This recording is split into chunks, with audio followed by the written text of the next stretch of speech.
Salut à tous, bienvenue pour ce premier rendez-vous de Basket Live. Il est 18h50, on est ici depuis la salle Antares. L'entraînement du MSB vient de se terminer. Premier rendez-vous, on va passer une demi-heure une fois par mois avec les joueurs du MSB. Et pour commencer, c'est Wilfried Diégueté qui est avec nous. Salut Wilfried. Bonsoir. Merci d'avoir accepté de jouer un petit peu les cobayes comme ça pour ce premier rendez-vous Basket Live en direct sur Facebook, donc avec la possibilité pour les auditeurs de poser leurs questions, les téléspectateurs aussi qui sont derrière leur smartphone, leur tablette ou leur écran.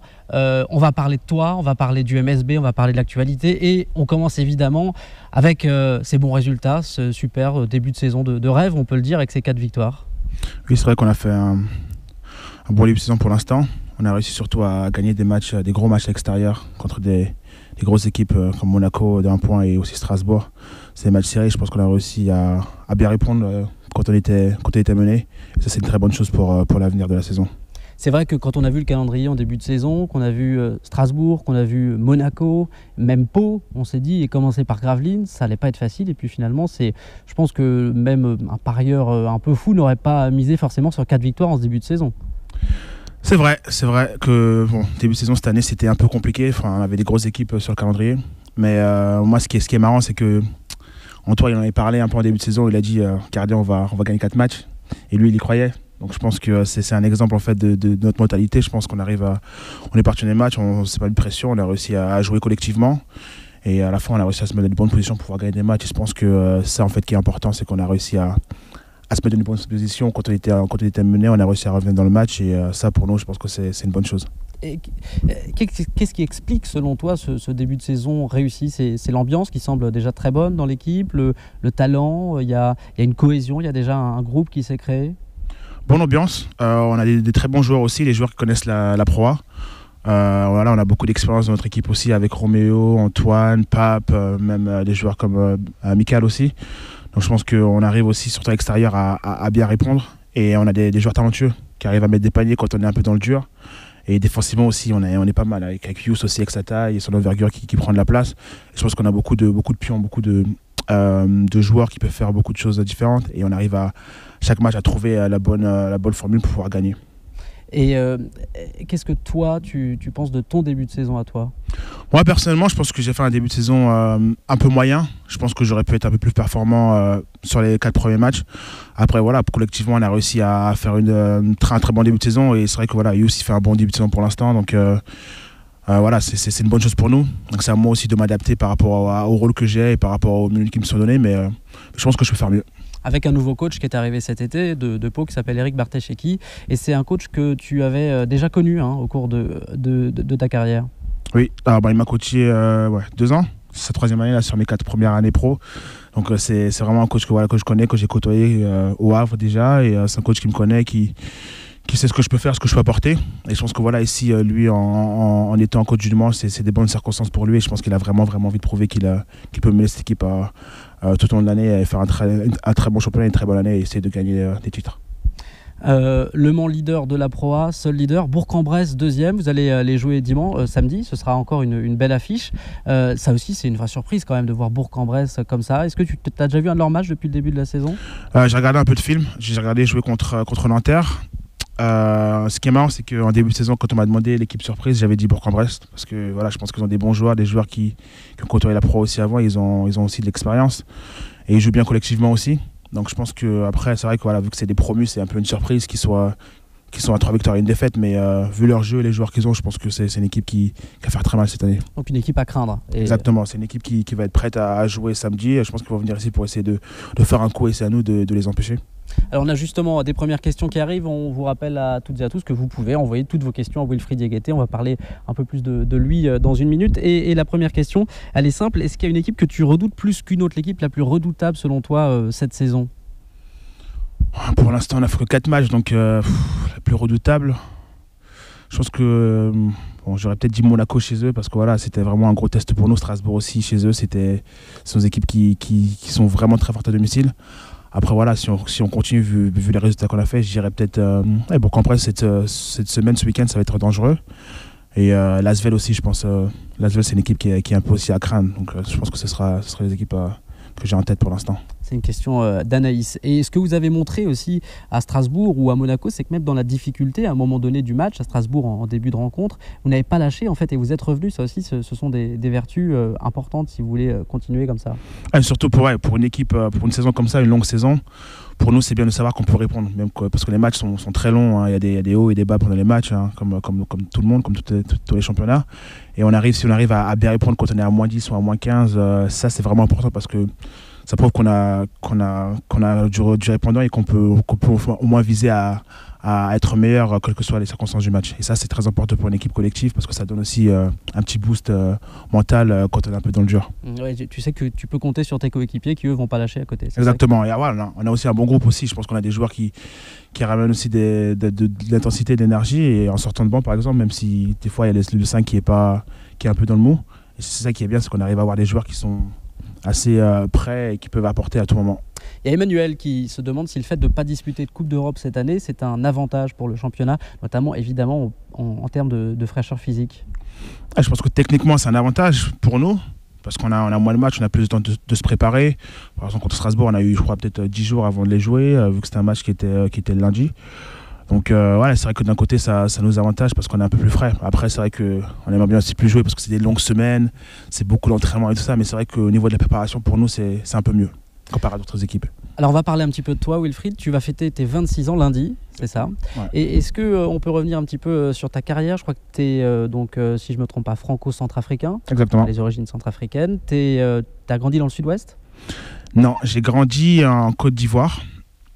J'ai été élevé en Côte d'Ivoire, mes parents, mon père a été muté là-bas pour son boulot, donc on a tous vécu là-bas mes 10 premières années. Quand tu dis tous, c'est que tu as beaucoup de frères et sœurs? Mes frères, 2 frères, donc je suis au milieu, un grand et un petit. Donc on a été élevé là-bas, mes 10 premières années j'ai été élevé là-bas, mais je suis né à Pessac, à côté de Bordeaux. Voilà. Et après ma dixième année en Côte d'Ivoire, je suis revenu en France, en banlieue parisienne, où mes parents vivent maintenant à Meaux, en Seine-et-Marne. Donc j'ai fait 3 ans là-bas et après je suis parti à Épinal dans l'Est en sport-études. J'ai fait aussi 3 ans là-bas et après je suis parti aux États-Unis. Après tu es parti en Floride, c'est ça? En Floride, oui, j'ai fait 2 ans au lycée et après j'ai fait 4 ans à l'université et je suis revenu en France. Ça c'était le rêve de tout jeune basketteur qui débute, de partir aux États-Unis? Pour moi c'était un peu un rêve, c'est vrai. Après, je pense que, entre guillemets, le rêve américain, donc j'ai eu une opportunité d'y aller. Je me suis dit, je vais tenter, voir comment ça se passe au bout d'1 an. Et au fur et à mesure, je suis resté 1 an, 2 ans et j'ai fait 6 ans là-bas. Donc c'était vraiment une très très bonne expérience pour moi. Et tu as participé à ce qu'on appelle le championnat universitaire, c'est ça? Exactement, oui. Et ça s'est plutôt bien passé. Je crois qu'il y a eu une série de records de victoires à l'époque avec les Gators de Floride. C'est comme oui, ma dernière année, on est resté invaincu en conférence. Je pense que c'était la première fois que ça s'est arrivé pour une équipe depuis que le championnat a été créé. Donc on a fait une très bonne année collectivement. Je pense que c'était une des meilleures années de l'histoire de l'université. Malheureusement, on a échoué en Final Four. On n'a pas réussi à aller jusqu'au bout, mais je pense qu'on a fait quand même une bonne saison collectivement. Et ça t'a permis de découvrir, même si tu avais déjà vécu en dehors de la France, d'être loin de tes racines. En fait, ça, c'est aussi, lorsqu'on est jeune, c'était formateur. J'imagine, tu t'es retrouvé tout seul ou ta famille t'a suivi là-bas? Non, j'étais tout seul. Je suis parti quand j'avais 15 ou 16 ans. Donc oui, j'étais tout seul, c'était une opportunité pour moi et j'aimais bien aussi juste voir en fait ce qu'il y avait là-bas. Je pense que je suis toujours été un amoureux des langues et tout ça, donc et des différentes cultures. Et je pense qu'aller aux États-Unis pour moi c'était une bonne opportunité. Et je me suis dit je vais tenter une année et finalement je suis resté 6 ans. Voilà. Au bout de 6 ans, à quel moment tu dis il faut que je rentre ou c'est plutôt là-bas l'aventure qui se termine? D'un côté je me suis dit voilà, vu que je suis français, j'ai une meilleure opportunité, une meilleure chance de passer pro en France. Donc je suis revenu en France, j'ai fait une sélection avec les A-Prime, j'ai fait des touches avec les A-Prime mais j'ai pas été pris. Donc après je suis venu au Mans. Je suis venu au Mans, le Mans a proposé de me prendre pour la pré-saison, de m'entraîner avec eux et tout ça. Et j'ai commencé les entraînements avec eux et la préparation avec eux. Et après j'ai signé au Havre. Voilà, STB Le Havre. STB Le Havre. Ça se passe plutôt bien la première année, je crois que vous allez en play-off, c'est ça? Une des meilleures années du STB, on arrive à aller en play-off, on a fait le Leaders Cup, on a terminé je crois 5 ou 6e. Très très bonne saison pour le STB avec des joueurs Ricardo Greer qui sont vraiment connus en France, John Cox, Sean King aussi qui était pas mal, donc je pense que c'est une très bonne saison pour nous. Et c'est un club en plus qui a un tout petit budget, c'est exactement. ça qui était formidable. Ouais, on n'était vraiment pas attendu. On était vraiment pas attendu et chaque année tout le monde disait bon. Moi quand je suis arrivé, ils me disaient le STB c'est une équipe qui joue le match tous les ans et tout ça. Donc on a pris match par match avec Eric. Hein, on a pris match par match. On a surpris beaucoup de personnes. Parce que quand tu dis Eric Barthécheki était l'entraîneur. Exactement. À ce moment-là, ouais. Donc on a réussi à faire une très belle saison. Franchement, pour ma première saison pro, c'était vraiment une saison parfaite. Après, un cran au-dessus, l'élan béarnais. Oui, j'ai suivi Eric. Eric, il a changé de club. Il a été pris par l'élan, par Pau. Et donc il m'a fait venir avec lui entre guillemets et il m'a proposé de suivre. Bon, moi j'ai sauté sur l'opportunité. Voilà, Pau c'était un grand club, je pense, un club qui a été très bon les années précédentes. Et moi je voulais vraiment jouer pour une équipe qui était un peu dans le dur aussi parce qu'ils avaient eu une saison qui n'était pas facile. Mais je pensais que vraiment avec le groupe qu'on avait, on aurait pu faire une meilleure saison. Et c'est ce qu'on a fait, on l'a prouvé la saison d'après. Et c'est là où tu reçois le titre en fin de saison de meilleur joueur, de progression le plus importante, c'est ça? Exactement, on a fait une très bonne saison. Je pense que c'était la première fois qu'on revenait au playoff depuis peut-être 10 ans, un truc comme ça. Donc c'était vraiment une saison spéciale pour tout le monde, pour les fans, pour le groupe. On n'était pas attendu non plus. Et voilà, personnellement, moi, avec des joueurs comme Juice, avec des joueurs comme Lance Harris, Max Kruger, JK, Steven Smith, j'ai été dans des bonnes positions pour vraiment faire une bonne saison et on a réussi personnellement, j'ai réussi à m'épanouir et à montrer que je pouvais jouer à ce niveau-là. Et c'était conclu par le titre de meilleure progression à la fin de l'année. Et puis Le Mans ensuite. Ouais.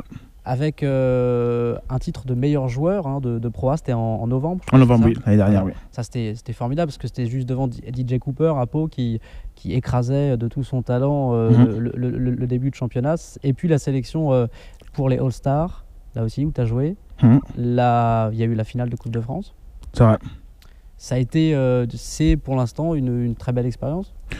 Oui, l'année dernière, c'était différent, délicat l'année dernière parce qu'on n'a pas été aussi bon qu'on l'aurait aimé globalement. Mais c'est vrai que en début de saison, j'étais très bien, j'étais mieux.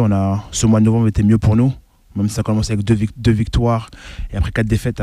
Mais bon, après le novembre, on a réussi quand même à enchaîner 3 victoires et 1 défaite. Donc collectivement, c'était pas mal pour nous et j'ai réussi à avoir le titre de meilleur joueur du mois. Le All-Star Game, c'était pas mal, même si on a perdu de peu contre l'autre équipe, le All-Star des étrangers. Mais bon, c'est vrai que le début de saison l'année dernière, c'était très bien pour nous. Coupe de France, on a réussi à arriver en finale, mais bon, on n'a pas vraiment réussi à jouer comme on aurait pu jouer ce match-là, je pense. Donc une saison un peu mitigée l'année dernière. Et puis là, pour l'instant, donc on en parlait, c'est bien parti. Il y a d'autres questions, évidemment, sur Facebook qui arrivent. Celle-ci, elle était attendue. Est-ce que tu penses, c'est Marc qui se demande, que le MSB va être champion cette année? Franchement, vu l'équipe qu'on a, vu les joueurs qu'on a, le talent qu'on a, je pense qu'on est capable. Moi, je suis un joueur qui un compétiteur et je pense qu'on est dans le groupe pour le faire. Après, c'est vrai que ça va jouer sur physiquement si on arrive à rester bien, à avoir tout le monde tout au long de la saison, éviter les séries de défaites et continuer à faire ce qu'on fait depuis le début de saison, s'occuper de nous, prendre match par match. On peut se mettre dans les meilleures positions pour peut-être être champion à la fin, mais bon, c'est une longue saison, donc on verra. Mais il y a le potentiel. Il y a le potentiel, sûr. Je pense qu'on a le potentiel, on a les joueurs, on a l'expérience. On a envie, on arrive à bien défendre collectivement et on a des joueurs talentueux. Donc je pense qu'on peut faire ça comme j'ai dit, si on arrive à être bon aussi physiquement et qu'on à rester en bonne santé toute l'année. Un petit mot sur toi, est-ce que tu as un surnom, Wilfried? Alors Will peut-être? Will, ouais. Tout le monde m'appelle Will, bon, surtout depuis que je suis parti aux États-unis parce que Wilfried, ils n'arrivaient pas C'était à compliqué. dire Wilfried, ils bloquaient toujours sur ça. Après, mon coach de l'université m'appelait Le Trill, Will Le Trill. Parce que le trail c'est plus par rapport à tout ce qui est l'excitement, tout ce qui est enthousiaste, tout ça. Donc il m'appelait comme ça à l'université. Mais bon, Will, tout le monde m'appelle Will maintenant. Donc je dirais que Will c'est mon surnom. Will c'est ton surnom. Ouais. Voilà. C'est comme ça qu'on t'appelle dans l'équipe, au sein du vestiaire. C'est vrai. Ok, on va faire une petite interview avant de reprendre des questions avec des questions sur Facebook, des questions qu'on a reçues en amont. Interview 2 ou 3 points, c'est-à-dire que je te demande 2 ou 3 points qui te sont peut-être déjà arrivés, tu me réponds rapidement. Voilà, par exemple, est-ce que tu as déjà eu 2 ou 3 points de suture à cause d'une blessure en plein match? Oui, j'ai eu 2 points de suture à l'arcade ici, je pense, quand j'étais à l'université. Après, je me suis fait opérer, donc je ne sais pas si ça compte ou pas. Après l'opération, j'ai eu 2-3 points de suture au pied gauche. Je pense que c'est tout. Pas mal de. Et l'arcade, c'était dû à quoi? Un choc Je me suis pris un coup de coude, je crois. Un coup de coude pendant le match. Et j'ai dû en fait sortir et je ne suis pas revenu dans le match, malheureusement. Ouais. Et ça arrive souvent de se prendre des coups encore aujourd'hui en proie? Tu prends beaucoup de coups? À l'entraînement, oui, contre Youss. Mais ouais, c'est vrai, ça fait partie du jeu, je pense. Si t'es au mauvais endroit, il y a un joueur qui monte le ballon, qui monte le coude, et des fois ça arrive, hein, mais bon, ça fait partie du jeu, donc en espérant que ça arrive le moins souvent. Est-ce que tu pourrais donner comme ça à ceux qui souhaitent 2 ou 3 points pour réussir dans le basket qu'il faut aujourd'hui? Pour réussir dans le basket, pardon. Je dirais déjà l'envie. Faut vraiment avoir envie de tous les jours. Vraiment être constant.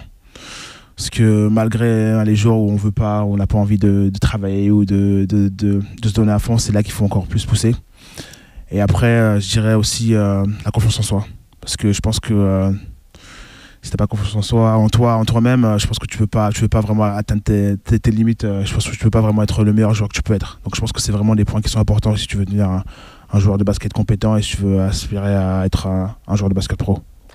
Je reviens un petit peu au thème d'avant. Est-ce que tu as déjà mis 2-3 des points avec un joueur? Ça, tu t'es déjà battu? Battu en match? Non. Non, je ne suis jamais battu. J'ai eu des coéquipiers qui se sont battus pendant les matchs, mais moi, personnellement, non. Je pense que je suis un joueur assez cool qui prend pas trop la tête, donc je pense qu'à partir de là, non, je ne me suis pas battu pendant les matchs. Non. Ça t'arrive jamais Ça arrive, hein, ça fait partie aussi. Est-ce qu'en France aussi, on sait qu'aux États-Unis ça se fait beaucoup NBA, est-ce qu'on s'insulte avec son adversaire? Est-ce qu'on glisse des petits mots doux à l'oreille? Ah, bien sûr. Je pense que ça se parle un peu pendant les matchs, tout ça, ça fait partie du jeu, mais après, tu te dis que si tu rentres dans ce jeu-là, quand tu commences à te battre, tout ça, tu pénalises un peu ton équipe. Tu peux être sorti du match, tu peux être suspendu aussi après. Donc après, c'est un niveau de maturité que tu dois atteindre pour te dire voilà, bon, je ne vais pas me mettre dans cette situation-là, je ne vais pas mettre mon équipe dans cette situation-là, et tu arrives à mettre ça de côté et juste jouer au basket, quoi.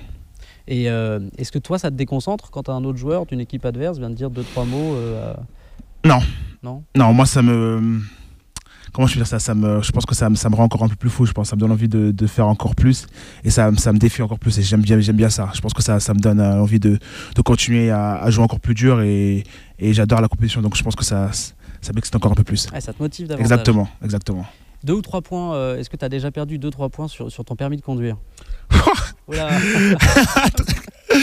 Très bonne question en plus. En plus, on en parlait là tout à l'heure avec Vincent. Ouais, j'ai perdu un point en août. Et j'attends toujours la contravention qui n'est pas encore arrivée, mais je pense que je vais perdre un point, ouais, on peut malheureusement. peut-être passer un message aux forces de l'ordre, pas la peine d'envoyer. Je pense qu'ils m'ont oublié pour l'instant. Bon, j'espère qu'ils m'ont oublié, mais je pense pas qu'ils vont m'oublier. Je pense que ça va arriver, mais pour l'instant, c'est pas là. Donc on attend, mais je pense que je vais perdre au moins un point. Ouais. Bon, mais ça va quand même, il t'en reste? Ouais, il m'en reste, je pense. Non, je pense qu'il m'en reste. Je pense que pour l'instant, ça va. Ça fait quelques ans que j'ai mon permis, donc je pense que je suis pas mal. Bon, on verra. On va prendre une question d'Olivier qui nous dit ça se passe comment dans l'équipe, parce qu'on sent qu'il y a véritablement une super ambiance, que chacun se donne à fond pour son coéquipier. C'est un peu ce qu'on disait tout à l'heure et c'est pas simplement virtuel, c'est vrai. Ouais, je pense qu'on s'entend bien. On a un bon petit mix de groupes, de joueurs. Comme j'ai dit, il y a les joueurs qui sont un peu plus âgés entre guillemets, il y a des joueurs qui sont plus jeunes, mais je pense qu'on s'entend bien. On a une bonne cohésion collective, hein. On a une bonne cohésion collective pour l'instant. Et bon, quand tu gagnes, c'est sûr que ça aide, hein. Donc, mais c'est vrai qu'en dehors du terrain, on s'entend vraiment bien. On se parle souvent, on se côtoie souvent. On fait des trucs normaux, on traîne ensemble. Vous voyez en dehors on se voit en dehors des entraînements et des matchs. On joue un peu aux jeux vidéo, FIFA et tout ça. Donc on trash talk un peu, tu vois. Donc ouais. Ça fait partie de la vie collective. Mais c'est vrai qu'on s'entend bien cette année. Ouais. Et c'était pas le cas l'an dernier aussi, quand même? Non, je pense qu'on s'entendait bien l'an dernier, mais il n'y avait pas les résultats qui étaient attendus. Mais c'est vrai que non, on avait un bon groupe. On avait les joueurs qui se côtoyaient pas mal. Je pense qu'on s'entendait bien, mais c'est vrai qu'avec les victoires, ça aide un plus, quoi. Ça donne un peu plus de sourire, ça donne envie de revenir, ça donne plus envie de travailler tous les jours. Mais c'est vrai que l'année dernière, c'était pas facile parce qu'on gagnait pas les matchs. Donc c'est vrai que quand tu gagnes, ça aide un peu tout. 2 ou 3 points de vue importants dans le monde, parce que je sais que tu aimes voyager, des points de vue qui t'ont beaucoup plu? Des endroits qui m'ont plu ou Ouais, des endroits. Des endroits. J'ai fait l'Égypte cet été. Le Caire, c'était vraiment une ville très très impressionnante par rapport à son histoire aussi. J'ai eu la chance de visiter tout ce qui est pyramide, les musées et tout ça, voir des momies et tout ça, juste leur culture, leur philosophie qu'ils avaient aussi avant, c'est-à-dire qu'ils étaient vraiment en avance entre guillemets. C'était très intéressant pour moi. Je suis aussi parti en Centrafrique avec ma famille aussi cet été pendant une semaine.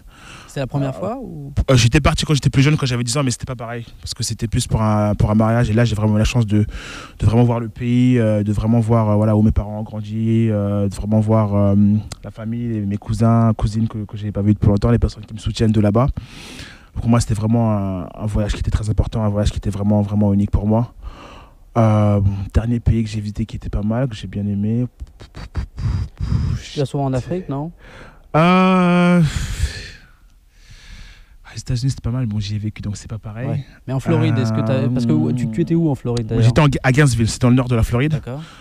C'est là-bas que j'étais. J'étais aussi un peu à Orlando, au lycée, à côté d'Orlando, donc c'était pas mal. Mais c'est vrai que vraiment visiter la Grèce, j'ai bien aimé la Grèce. Je suis parti aussi en Grèce, j'ai trouvé c'est pas mal. Athènes, c'est une ville qui est très belle. Donc je dirais je mettrais la Grèce dans ce groupe de villes qui m'ont plu. Une question de Loïc qui nous dit qu'est-ce que tu penses du public d'Antares? On y est ici au Mans. Bah déjà comparé à l'année dernière, c'est pour l'instant, on a fait quoi, 2 matchs à domicile. Ouais. Donc pour l'instant ça va, il y a du monde, il y a de l'ambiance. Bon, c'est vrai qu'on veut plus. Donc je pense que ils peuvent mettre un peu plus d'ambiance, mais c'est vrai que pour l'instant ça va, ça se passe bien et ils continuent à nous encourager. Je pense que c'est une bonne chose, surtout qu'on a besoin d'eux, hein, surtout contre les équipes pour lesquelles on joue et surtout quand on est dans le mal. Je pense que ils nous donnent un peu plus de boost. C'est vrai qu'ils sont capables en plus de s'enflammer ici, les fans, les félins, ouais. Donnent de la voix et ça peut vite partir face à Gravelines. Il y a eu une Ola aussi, voilà. Ça fait... Ouais, c'est vrai. C'est la première fois que j'ai vu ça depuis que je suis au Mans. C'est vrai qu'il y avait une Ola, c'est vrai.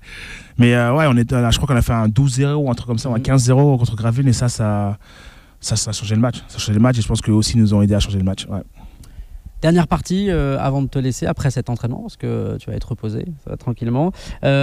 Interview un peu plus lancé franc, tu me réponds rapidement, quelques mots. Par exemple, si tu étais un autre sportif, tu serais footballeur, tu serais quoi? Footballeur, je dirais. Parce que tu parlais de FIFA tout à l'heure. FIFA, exactement, parce que j'ai grandi en jouant au foot. Après, j'ai toujours été un fan de Drogba. Drogba, c'est vraiment le joueur que je regardais quand j'étais gosse aussi, parents, mais tout ce qu'il a fait aussi pour en dehors du foot, tout ce qu'il a fait aussi pour la politique ivoirienne et tout ça. Et je pense que c'est un joueur qui est plus que juste un footeux. Et pour moi, c'est un joueur que je regardais quand j'étais gosse et en grandissant, j'ai vu en fait l'impact qu'il avait aussi sur le pays et sur la culture ivoirienne. Et je pense que c'est vraiment un joueur. Tu sais qu'il s'est fait connaître ici au Mans. Hein. C'est vrai qu'il est passé par là. C'est vrai qu'il est passé par là. C'est hallucinant. Mais c'est vrai que non, j'ai aussi lu son livre sur sa biographie. C'est vraiment impressionnant. Je pense que c'est un joueur si je faisais un autre sport, j'aurais bien être Didier Drogba entre guillemets. Ok, ouais. Didier Drogba. Ouais. Un film, si t'étais un film. À la recherche du bonheur par Will Smith. C'est l'histoire d'un Américain, un jeune Américain qui était sans abri et qui réussit en fait avec son fils à travailler dur et tout ça et il arrive à devenir, je pense qu'il travaille pour une compagnie de taxes ou un truc comme ça. Donc il nous montre à travers le film tout ce qu'il a à faire, pas de maison, rien, son gosse, il dort dans la voiture, il dort dans les toilettes, tout ça, et sa persévérance, c'est juste son envie en fait, et c'est une histoire vraie, donc c'est vraiment le film qui m'a le plus marqué, je pense. Et enfin, avant d'en finir, Jean qui lui dit: est-ce que le championnat de France de basket te semble suffisamment attractif comparé à d'autres pays de l'Europe? Attractif, c'est une très bonne question ça. Est-ce que le niveau est bon ici en France? Je pense que le niveau il est bien parce que on a des athlètes. Je pense que physiquement on a des joueurs qui peuvent faire le show. Et comparé à d'autres championnats, je ne pense pas que ce soit le cas. Parce que la France est connue pour un championnat qui est très athlétique, qui ça court beaucoup et tout ça. Et je pense que c'est un championnat qui peut faire le show. Après, c'est vrai que c'est pas le niveau de l'Espagne ou de la Turquie ou de la Grèce, mais c'est vrai que c'est un championnat qui fait partie des meilleurs championnats en Europe. On termine, Will. Est-ce que tu as une devise? Si tu étais une devise, est-ce que tu as un truc dans ta vie qui t'a toujours guidé? Ah, c'est une très, très bonne question. Tu me disais tout à l'heure, faut jamais lâcher les bras, faut croire en soi. Ouais, c'est vrai, mais j'aurais bien aimé avoir une devise qui est pas juste connue comme ça, mais une que j'ai vraiment lue et tout ça, mais parce que j'écris beaucoup et je lis beaucoup. Mais là, sur le spot, j'ai vraiment pas grand chose à dire. Tu lis beaucoup, c'est quoi t'étais en train de lire un livre en ce moment, Là, je viens de finir le livre sur l'histoire de la Centrafrique. Lubangui Chari qui n'existait pas, c'est le titre du livre. Je viens juste de le finir 2-3 jours. Et là, je vais quand tu commences à lire le livre qui s'intitule No Place to Call Home par un auteur congolais, encore sur l'Afrique centrale. Donc, tout ce qui est aussi un jeune qui a migré aussi en Europe. Donc, en ce moment, c'est le thème que je. Ça, c'est une de tes passions en dehors du basket Oui, j'aime bien lire. J'aime bien lire, voyager. J'aime bien tout ce qui est différentes cultures, les langues et tout ça. Ça me permet aussi de m'ouvrir un peu, d'ouvrir mon esprit et d'apprendre aussi sur tout ce qui est en dehors du basket et en dehors de ce que je vois tous les jours. T'aimes bien chanter aussi, paraît-il? Non. Non, chanter, c'est pas trop mon truc. C'est pas trop mon truc, chanter, non. Bon, on va pas te pousser à chanter. Non, ça ira. Chanter, c'est pas vraiment mon même truc. du beatbox, il paraît que t'es prêt à faire du beatbox. Non, je m'amusais un peu avant le live, mais non, c'est vraiment pas mon truc. Merci beaucoup, Will. Deux petits trucs avant d'en terminer avec ce premier rendez-vous de Basket Live. Tu vas dédicacer le maillot qui se trouve juste ici. Okay. On va le prendre et on va l'offrir à l'un de nos téléspectateurs Facebookers. Voilà, inscrivez votre prénom, allez-y dans les commentaires. On va faire un tirage au sort après et on va vous l'offrir.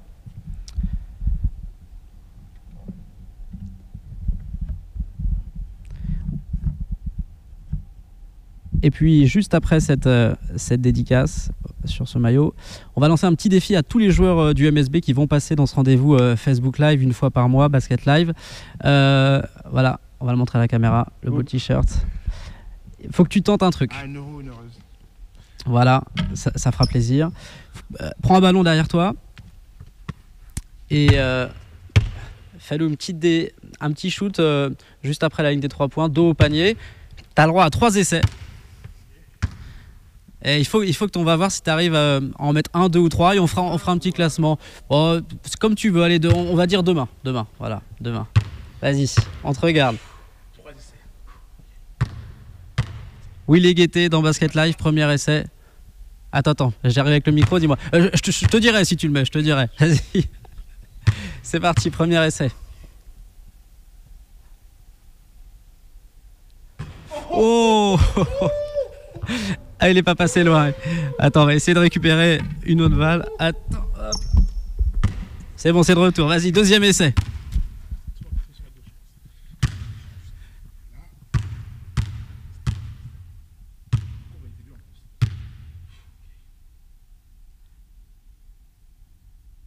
C'est pas mal, c'est pas... Ah, c'est le airball. Mais franchement, je pense que... Voilà, ça manque un tout petit peu de force, mais c'était pas mal. Dernier essai. Allez. Celui-ci, c'est bon. On le sent bien. Wilfried Guettet, Basket Live. Troisième essai. Oh. Ouais, c'est pas grave, c'est pas grave. C'était pas mal. Bah non, il n'y a pas de souci. Mais on peut rester par là. Merci beaucoup, Will. Il y a le match samedi. Le public, il reste des places évidemment. Il faut venir vous encourager. Ça va être un super match parce que tu l'as dit, Bourg-en-Bresse joue très très bien. Oui, très bon test ce week-end. Voilà, je pense que les deux premiers matchs, il y avait du monde et je pense qu'on aura besoin de monde aussi ce week-end. Donc, venez nombreux et nombreuses avec votre voix et votre enthousiasme. Et j'espère qu'on vous verra ce week-end pour le supporter et j'espère qu'on arrivera à remporter la victoire. Merci, Wilfried. De rien. Bonne soirée. Ciao. Et merci à vous tous de nous avoir suivis sur Facebook pour ce premier rendez-vous de Basket Live. On se retrouve le mois prochain évidemment avec un autre joueur du MSB. D'ici là, vous pouvez nous envoyer vos questions.